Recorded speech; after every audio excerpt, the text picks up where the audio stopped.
Welcome to my podcast. My name is Mary, and this is where I share my thoughts with you, sometimes from my own experience and sometimes strengthened by the knowledge I've gained in my experiment with human design. For me, to let go in practice is to transform my life force into creativity. If, as a listener, you can pick up something from this or take it into your own life, you are most welcome to do so. If you would like to enter the experiment of human design yourself, or you're looking for a coach, please go to my website and contact me. Maybe I can guide you in the journey towards yourself. You'll find the link in the show notes. But for now, I wish you lots of inspiration and insights with this new episode. Enjoy the ride.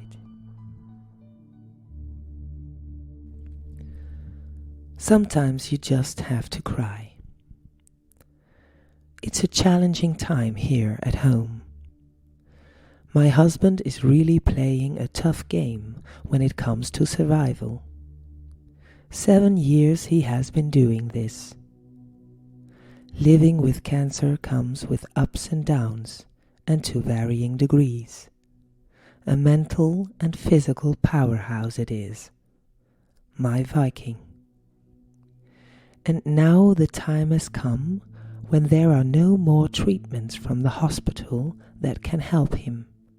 In fact, these treatments only take him further away from health. Something that can bring a feeling of helplessness when you give in to it.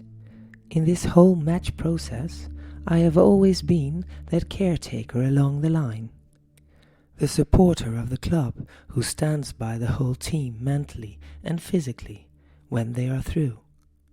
Running onto the pitch with a water sack when a player has gone down. I always see those people as wandering hearts.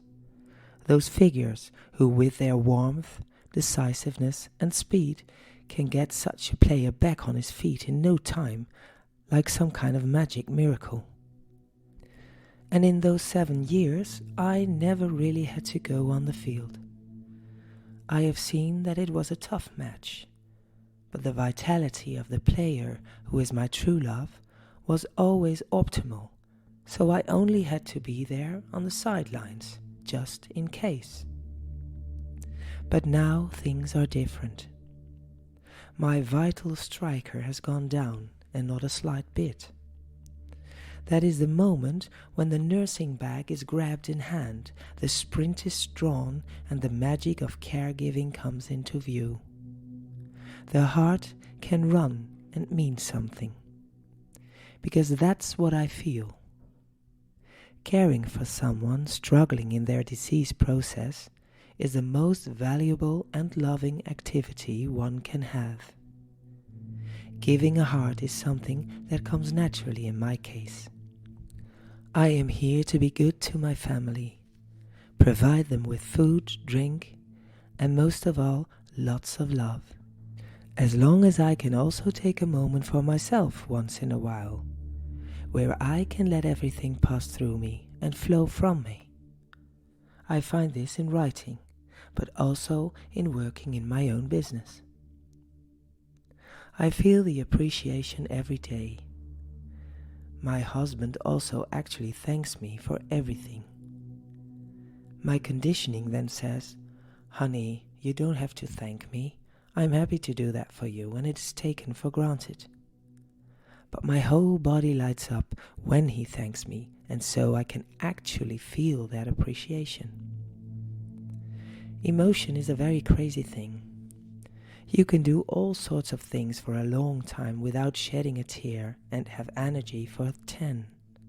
And yet, there are the moments when it's really sad for a while and I have to cry really hard too. I don't put it away. I want to let it in, but I can't do it on command. For me, music is a trigger on my emotions. I then have everything completely balanced, and suddenly a song or music comes along that makes me emotional, and then the tears come. A flood of water falling down my cheeks onto the ground. Thick, big drops that lower the pressure that is in my body. What a gift it is to be emotional and to know in it that this suits you and belongs to you. Water is supposed to flow, being carried along the movement of sound. I am very happy that I can cry and that I can let my emotions run free, even when it's totally over the top. I am emotional and I go in ups and downs, in highs and lows, but they are my emotions. Without reason, without judgment, they are mine. My design has taught me so much about who I am and how to live my life in it with as little resistance as possible. If you can learn to see that, then you start to appreciate life as yourself so incredibly. Then everything that comes your way is doable, even if those things are unimaginably heavy at times. You get as much as you can bear, and you actually do.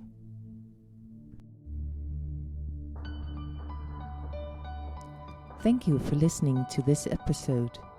I hope you will join me next time for new insights and stories.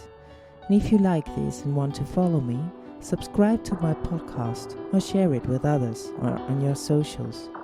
I would highly appreciate that. Background music by Robin Melwijk. Text Mary, marykcoaching.nl.